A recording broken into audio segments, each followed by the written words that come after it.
राम राम राम राम राम राम राम राम राम नारायण नारायण। भूतग्रामः स एवायम् भूत्वा भूत्वा प्रलीयते रात्र्यागमे वशः पार्थ प्रभवत्यः रागमे। 19वां श्लोक। हे पार्थ, वही यह प्राणी समुदाय उत्पन्न हो होकर प्रकृति के परवश हुआ ब्रह्मा के दिन के समय उत्पन्न होता है और ब्रह्मा की रात्रि के समय लीन होता है। व्याख्या। भूतग्रामः स एवायम्। अनादिकाल से जन्म मरण के चक्कर में पड़ा हुआ यह प्राणी समुदाय वही है जो कि साक्षात मेरा अंश, मेरा स्वरूप है। मेरा सनातन अंश होने से यह नित्य है। सर्ग और प्रलय तथा महासर्ग और महाप्रलय में भी यही था और आगे भी यही रहेगा। इसका न कभी अभाव हुआ है और न आगे कभी इसका अभाव होगा।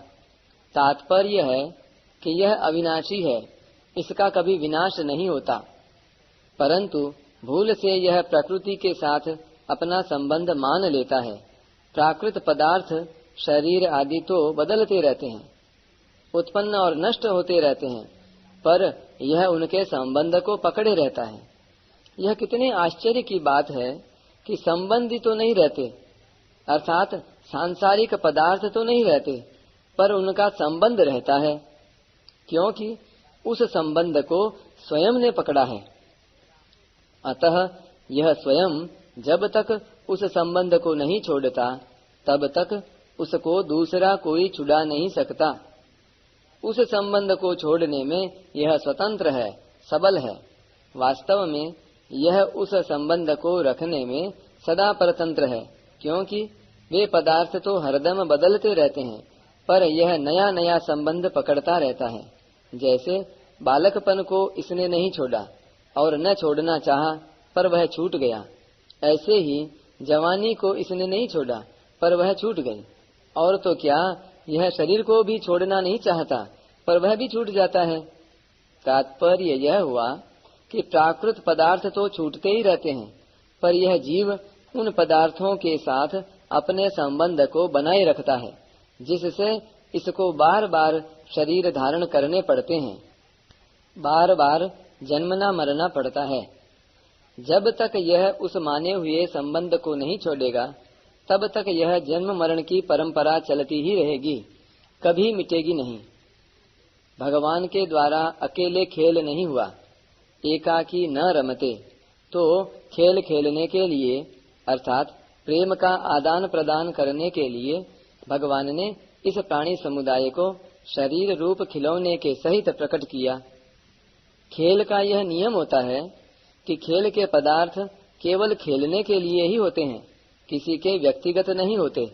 परंतु यह प्राणी समुदाय खेल खेलना तो भूल गया और खेल के पदार्थों को अर्थात शरीरों को व्यक्तिगत मानने लग गया। इसी से यह उनमें फंस गया और भगवान से सर्वथा विमुख हो गया। भूत्वा भूत्वा प्रलीयते, ये पद शरीरों के लिए कहे गए हैं जो कि उत्पन्न और नष्ट होते रहते हैं, अर्थात जिनमें प्रतिक्षण ही परिवर्तन होता रहता है। परंतु जीव उन शरीरों के परिवर्तन को अपना परिवर्तन और उनके जन्मने मरने को अपना जन्म मरण मानता रहता है। इसी मान्यता के कारण उसका जन्म मरण कहा जाता है। यह स्वयं सत्स्वरूप है। भूतग्राम स एवायम्, और शरीर उत्पत्ति विनाशशील हैं। भूत्वा भूत्वा प्रलीयते, इसलिए शरीरों को धारण करना अर्थात जन्म मरण का होना परधर्म है और मुक्त होना स्वधर्म है। रात्र्यागमे वशः पार्थ प्रभवत्यः रागमे। यहाँ अवशः कहने का तात्पर्य है कि अगर यह जीव प्रकृति की वस्तुओं में से किसी भी वस्तु को अपनी मानता रहेगा तो उसको वहम तो यह होगा कि मैं इस वस्तु का मालिक हूँ, पर हो जाएगा उस वस्तु के परवश पराधीन। प्राकृत पदार्थों को यह जितना ही अधिक ग्रहण करेगा उतना ही यह महान परतंत्र बनता चला जाएगा। फिर इसकी परतंत्रता कभी छूटेगी ही नहीं। ब्रह्मा जी के जगने और सोने पर अर्थात सर्ग और प्रलय के होने पर, ब्रह्मा जी के प्रकट और लीन होने पर अर्थात महासर्ग और महाप्रलय के होने पर, तथा वर्तमान में प्रकृति के परवश होकर कर्म करते रहने पर भी यह जीव जन्मना और मरना तथा कर्म करना और उसका फल भोगना इस आफत से कभी छूटेगा ही नहीं। इससे सिद्ध हुआ कि जब तक परमात्मा की प्राप्ति नहीं होती, बोध नहीं होता और यह प्रकृति के संबंध को नहीं छोड़ता, तब तक परतंत्र होने के कारण यह दुख रूप जन्म मरण के चक्कर से छूट नहीं सकता। परंतु जब इसकी प्रकृति और प्रकृति जन्य पदार्थों की परवशता मिट जाती है, अर्थात इसको प्रकृति के संबंध से सर्वथा रहित अपने शुद्ध स्वरूप का बोध हो जाता है, तो फिर यह महासर्ग में भी उत्पन्न नहीं होता और महाप्रलय में भी व्यथित नहीं होता। सर्गेपि नोपजायन्ते प्रलये न व्यथन्ति च। मूल में परवशता प्रकृति जन्य पदार्थों को महत्व देने, उनको स्वीकार करने में ही है। इस परवशता को ही कहीं काल की, कहीं स्वभाव की, कहीं कर्म की और कहीं गुणों की परवशता के नाम से कहा गया है। इस प्राणी समुदाय की यह परवशता तभी तक रहती है जब तक यह प्राकृत पदार्थों के संयोग से सुख लेना चाहता है। इस संयोग जन्य सुख की इच्छा से ही यह पराधीनता भोगता रहता है और ऐसा मानता रहता है कि यह पराधीनता छूटती नहीं, इसको छोड़ना बड़ा कठिन है। परंतु यह परवशता इसकी ही बनाई हुई है, स्वतः नहीं है। अतः इसको छोड़ने की जिम्मेवारी इसी पर है। इसको यह जब चाहे तभी छोड़ सकता है। परिशिष्ट भाव। एक विभाग बदलने वाले संसार का है और एक विभाग न बदलने वाली चिन्मय सत्ता का है। जो अनादिकाल से जन्म मरण के प्रवाह में पड़ा हुआ है, वही यह जीव समुदाय बार बार उत्पन्न और लीन होता है।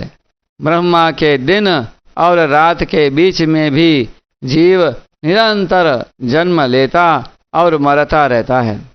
तात्पर्य है कि जो बार बार उत्पन्न और लीन होता है वह संसार है, और जो वही रहता है जो पहले सर्गावस्था में था वह जीव का असली स्वरूप अर्थात चिन्मय सत्ता है, जो परमात्मा का साक्षात अंश है। ब्रह्मा जी के कितने ही रात दिन बीत जाएं, पर जीव स्वयं वही का वही रहता है। चिन्मय सत्ता चिति शक्ति अर्थात स्वयं में स्वीकार अथवा अस्वीकार करने की सामर्थ्य है। इस सामर्थ्य का दुरुपयोग करने से अर्थात जड़ता को स्वीकार करने से ही वह जन्मता मरता है। कारणं गुण संगोस्य सदसद योनि जन्मसु। यदि वह इस सामर्थ्य का दुरुपयोग न करे तो उसका जन्म मरण हो ही नहीं सकता। अतः जीव का खास पुरुषार्थ है जड़ता को स्वीकार न करना, अर्थात अपने स्वरूप में स्थित होना अथवा अपने अंश ही भगवान के शरण होना।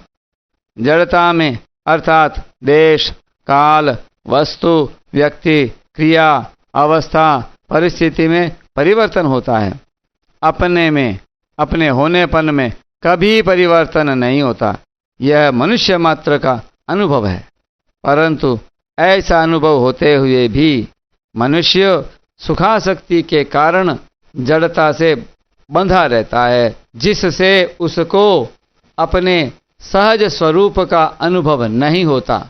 प्रत्युत वह पशु पक्षी आदि की तरह अपने स्वरूप को भूला रहता है।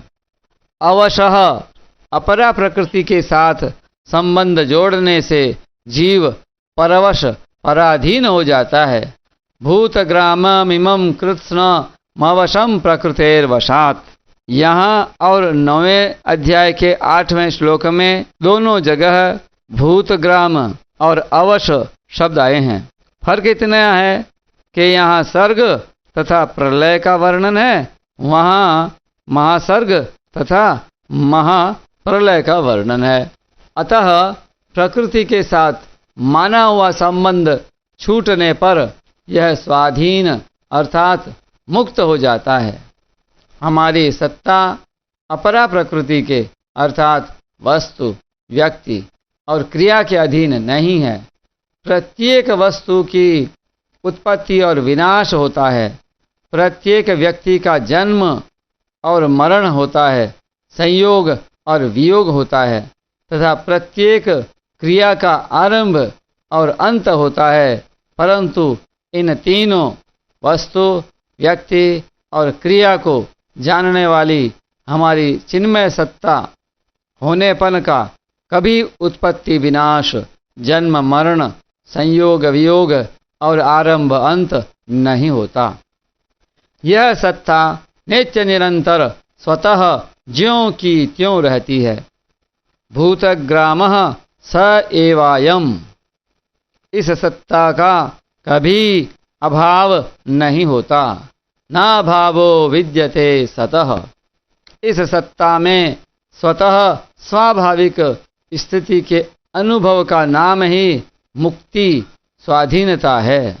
मनुष्य को यह वहम रहता है कि अमुक वस्तु की प्राप्ति होने पर, अमुक व्यक्ति के मिलने पर तथा अमुक क्रिया को करने पर मैं स्वाधीन मुक्त हो जाऊंगा।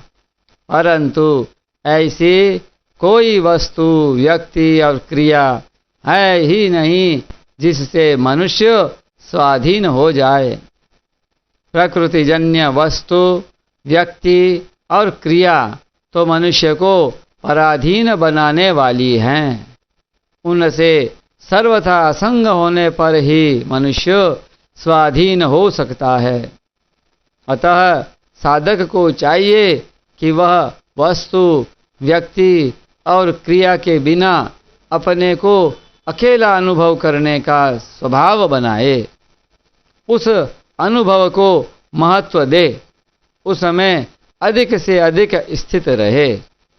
यह मनुष्य मात्र का अनुभव है कि सुषुप्ति के समय वस्तु, व्यक्ति और क्रिया के बिना भी हम स्वतः रहते हैं, परंतु हमारे बिना वस्तु, व्यक्ति और क्रिया नहीं रहती। जब जागृत में भी हम इनके बिना रहने का स्वभाव बना लेंगे, तब हम स्वाधीन मुक्त हो जाएंगे। प्रकृतिजन्य वस्तु, व्यक्ति और क्रिया के संबंध की मान्यता ही हमें स्वाधीन नहीं होने देती और हमारे न चाहते हुए भी हमें पराधीन बना देती है। परमात्मा में अनंत शक्तियां हैं जो चित स्वरूप हैं। माया प्रकृति में भी अनंत शक्तियां हैं, पर वे जड़ स्वरूप तथा परिवर्तनशील हैं। मयाध्यक्षेण प्रकृति ही सूयते सचराचरम। सबसे विलक्षण शक्ति भगवत प्रेम में है, परंतु मुक्ति, स्वाधीनता में संतोष करने से वह प्रेम प्रकट नहीं होता। जड़ता के संबंध से ही परवशता होती है और मुक्त होने पर वह परवशता सर्वथा मिट जाती है और जीव स्वाधीन हो जाता है। परंतु प्रेम इस स्वाधीनता से भी विशेष विलक्षण है। स्वाधीनता मुक्ति में अखंड आनंद है, पर प्रेम में अनंत आनंद है। ज्ञान योगी तो स्वाधीन होता है और भक्त प्रेमी होता है। भक्ति योग में भक्त भगवान के पराधीन नहीं होता, क्योंकि भगवान परकीय नहीं हैं, प्रत्युत स्वकीय अपने हैं। स्वकीय की अधीनता में विशेष स्वाधीनता होती है। भगवान तो स्वाधीन से स्वाधीन हैं, जीव ही जड़ता के पराधीन हो जाता है। उस पराधीनता को मिटाने से वह स्वाधीन हो जाता है, परंतु भगवान के शरण होने से वह स्वाधीनता पूर्वक स्वाधीन अर्थात परम स्वाधीन हो जाता है। भगवान की अधीनता परम स्वाधीनता है, जिसमें भगवान भी भक्त के अधीन हो जाते हैं। अहम भक्त पराधीनः।